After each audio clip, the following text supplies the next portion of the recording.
আসসালামু আলাইকুম। জামাত চরমনাইয়ের সামনে বিশাল সুযোগ, ব্যর্থ হওয়া যাবে না।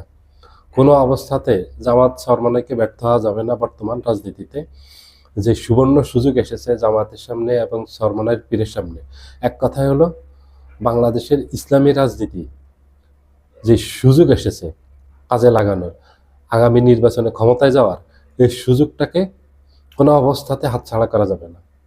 তাহলে বাংলাদেশে ইসলামী রাজনীতি ব্যর্থ হয়ে যাবে।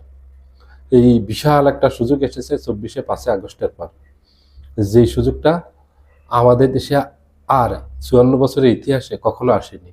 এই 54 বছরের ইতিহাসে প্রথম জামাত চরমনাই সুযোগ পেল, এত বিশাল সুযোগ পেল, সুবর্ণ সুযোগ পেল।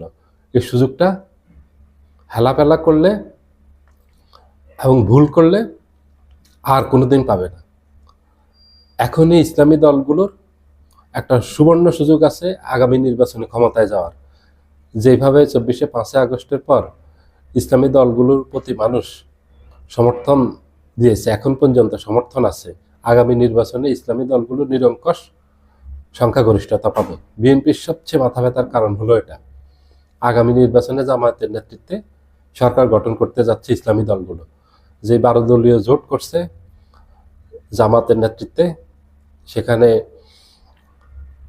ইসলামী দল, অনেকগুলো ইসলামী দল আছে, 9টা জামাত সহ 8টা ইসলামী দল আছে জামাত সহ, আর 4টা হলো মধ্যপন্থী দল, এনসিপি, এলডিপি, এবি পার্টি এবং জাকপা। এই 4টা বেঁচে আর বাকি 8টাই হলো ইসলামী দল জামাতের নেতৃত্বে। এটা 5ই আগস্টের পরে এই সুযোগটা এসেছিল বিএনপির হাতে। বিএনপির হাতে তখন রাজনীতির মাঠ ছিল। তখন আলোচিত হচ্ছিল যে বিএনপি কতগুলি আসন পায়, বিএনপি কি 270টা আসন পাবে নাকি 280টা আসন পাবে, এটা নিয়ে আলোচনা হচ্ছিল। কিন্তু সেই নির্বাচনী মাঠ বিএনপির হাত থেকে চলে গেছে বিএনপির রাজনৈতিক ভুলে। আজকে বিএনপি ক্ষমতায় যেতে পারবে কিনা এটা নিয়ে বিএনপি খুব দুশ্চিন্তার মাঝে আছে। বিএনপি খুব টেনশনে আছে, আগামী নির্বাচনে বিএনপি ক্ষমতায় যেতে পারবে কিনা। বিএনপি সেই জনসমর্থন ধরে রাখতে পারেনি রাজনৈতিক ভুলে। এই ভুল জামাত করতে পারবে না। বিএনপির ভুলে জামাত চরমনাইয়ের পীরের হাতে বিশাল এক সুযোগ এসেছে। এই সুযোগকে কাজে লাগাতে হবে। এই সুযোগকে কাজে লাগিয়ে ইসলামী দলগুলোকে আগামী নির্বাচনে ক্ষমতায় যেতে হবে। আগামী নির্বাচনে যদি ক্ষমতায় যেতে পারে ইসলামী দলগুলো, 1 নম্বরে হলো আগামী নির্বাচনে ক্ষমতায় যেতে হলে ঐক্যবদ্ধ থাকতে হবে। ব্যক্তি স্বার্থের ঊর্ধ্বে উঠে আসতে হবে, দলের স্বার্থের ঊর্ধ্বে উঠে আসতে হবে, ইসলামের স্বার্থে সবাইকে ছাড় দিতে হবে। এই দলের স্বার্থে যেন কোনো অবস্থাতেই জোট না ভাঙে। 5টা আসনের জন্য, 10টা আসনের জন্য যেন কোনো অবস্থাতেই জোট না ভাঙে। জোট ভাঙলে বিশাল ক্ষতিগ্রস্ত হবে বাংলাদেশি ইসলামী রাজনীতি। আর এটার জন্য দায়ী থাকবে জামায়াত ইসলামী চরমনাই। কারণ এত বড় সুযোগ আর কোনোদিন আসেনি ইসলামী দলগুলোর সামনে। আগামী নির্বাচনে ক্ষমতায় যাওয়ার মতো যে সুবর্ণ সুযোগ এখন আছে, এবং যেভাবে এই জামাত জোটের প্রতি মানুষের সমর্থন দিন দিন বাড়তেছে। গত কয়েকটা মহাসমাবেশে, গত মাসে জামায়াতের নেতৃত্বাধীন চরমনাই পীরের দলসহ 8 দলীয় যে জোট ছিল, সেই জোটের নেতৃত্বাধীন মহাসমাবেশ হয়েছে বিভাগীয় সমাবেশ শহরগুলোতে। সেখানে যে ব্যাপক জনসমাগম হয়েছে, জনগণের উপস্থিতি ছিল, দলীয় নেতা কর্মীদের বাহিরে, সমর্থকদের বাহিরেও সাধারণ মানুষ সেখানে অংশগ্রহণ করছে। এই জন্য এক একটা মহাসমাবেশ জনসমুদ্রে পরিণত হয়েছে। এই জনসমাবেশগুলো প্রমাণ করে যে এই দলগুলোর প্রতি মানুষের যে কি পরিমাণ সমর্থন আছে। এই সমর্থনটাকে কাজে লাগাতে হবে, ধরে রাখতে হবে। এটার জন্য 1 নম্বর, জোট ভাঙা যাবে না কোনো অবস্থাতে। জোটের ঐক্য ধরে রাখতে হবে, সবাইকে ছাড় দিতে হবে, সবাইকে দায়িত্বশীল ভূমিকা পালন করতে হবে। এবং দ্বিতীয় হলো, কোনো ষড়যন্ত্র সফল হতে দেওয়া যাবে না। কারণ এই জোট ভাঙার জন্য অনেক ষড়যন্ত্র চলতেছে, দেশ বিদেশি চক্র ষড়যন্ত্র করতেছে। দেশ বিদেশি চক্র কোনো অবস্থাতে চাচ্ছে না ইসলামী দলগুলো আগামী ক্ষমতায় যাক, তারা সরকার গঠন করুক। এই ষড়যন্ত্রের পা দেওয়া যাবে না।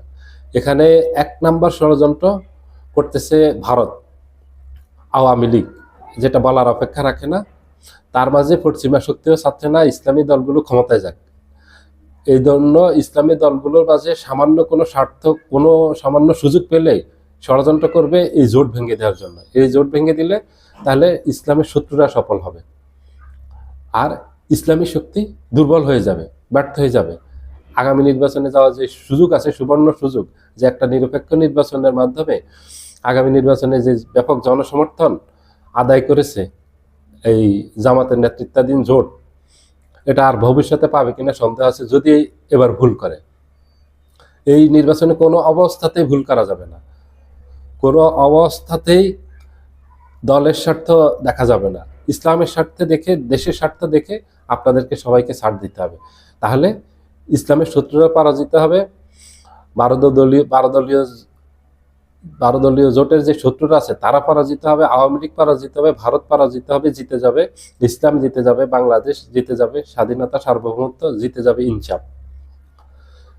24-এর 5 আগস্টের পর এত বিপুল পরিমাণ জনসমর্থন আদায়ের অন্যতম কারণ হলো গত 17 বছর আওয়ামী লীগ যে দুঃশাসন করেছে, দেশে মানুষের উপর যে জুলুম করেছে, হাজার হাজার মানুষকে গুম করেছে, হাজার হাজার মানুষকে ক্রস ফায়ারে দিয়েছে, ব্যাপক দুর্নীতি করেছে, সমাজে একটা ভয়ের আতঙ্কের পরিবেশ তৈরি করে রেখেছে। 24-এর 5 আগস্টের পর পর্যন্ত মানুষ কোনো প্রতিবাদ করতে পারতো না, মানুষ নিজের অধিকার নিয়ে কোনো কথা বলতে পারতো না। সেটা থেকে 24শে আগস্টের পর বিপ্লবের মাধ্যমে মুক্তি পেয়েছে। আবার মানুষ বন্দী হতে চায় না, আবার মানুষ ভয়ের আতঙ্কের পরিবেশে তো ফিরে যেতে চায় না। বিএনপির প্রতি মানুষের ভয় হলো এটা, যে বিএনপি আবার আওয়ামী লীগের মতো আসলে দানবীয় শাসন কায়েম করবে দেশে। বিএনপি স্বৈরাচারী হয়ে উঠতে পারে, বিএনপি ফ্যাসিবাদী ব্যবস্থা কায়েম করতে পারে, কারণ বিএনপির লক্ষণ এগুলি আছে। বিএনপির মাঝে 24শে আগস্টের পর থেকে বিএনপির নেতাকর্মীদের মাঝে এই লক্ষণগুলি স্পষ্ট হয়েছে এদের অনেক কর্মকাণ্ডে।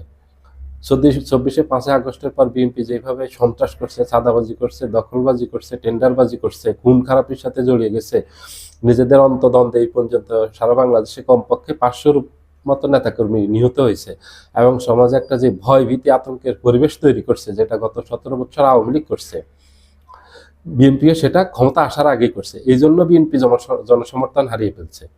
বিএনপির এই ব্যর্থতা, বিএনপির এই ভুল, বিএনপির এই অপরাধের কারণে এই জনসমর্থন জামাত জোটের দিকে হেলে পড়ছে। এটাকে জামাত এবং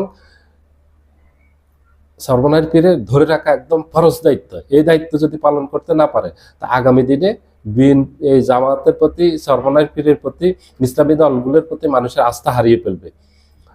এই এত বড় সুবর্ণ সুযোগ যে তারা কাজে লাগাতে পারেনি, এর ব্যর্থতা দায় তাদেরকে নিতে হবে এবং মানুষের কাছে জবাবদিহি করতে হবে। আপনারা কেন ব্যর্থ হলেন? আমরা তো জনসমর্থন দিয়েছি, আমরা তো সমর্থন দিয়েছি, আমরা তো ভোট দিয়েছি, আপনারা পারেননি। কোনো অবস্থাতে ব্যর্থ হওয়া যাবে না। ব্যর্থ হলে আগামী দিনে ইসলামের রাজনীতি বাংলাদেশে ব্যর্থ হয়ে যাবে, নিশ্চিহ্ন হয়ে যাওয়ার সম্ভাবনা আছে। এত বড় সুযোগ আর কোনোদিন আসেনি, আর কোনোদিন আসবে কিনা সেটা ভবিষ্যৎ বলে দিবে, কিন্তু এখন পর্যন্ত আসেনি। এই সুযোগটাকে কাজে লাগাতে হবে জামায়াতকে, সর্বনাশ পীরকে। না হলে ওনাদেরকে রাজনৈতিকভাবে অনেক অনেক খেসারত দিতে হবে, এটা ছড়া মাসুল দিতে হবে, অনেক ছড়া মূল্য দিতে হবে, যেটা হয়তো আর আগামী 50 বছর 100 বছরে ওনারা রাজনীতির এই অবস্থায় ফিরে আসতে পারবে কিনা সন্দেহ আছে। আজকে ওনাদের প্রতি জনগণের যে ব্যাপক সমর্থন আছে, এটা ধরে রাখতে হবে, এটার কোনো বিকল্প নেই। সবাই ভালো থাকবেন, আল্লাহ হাফেজ।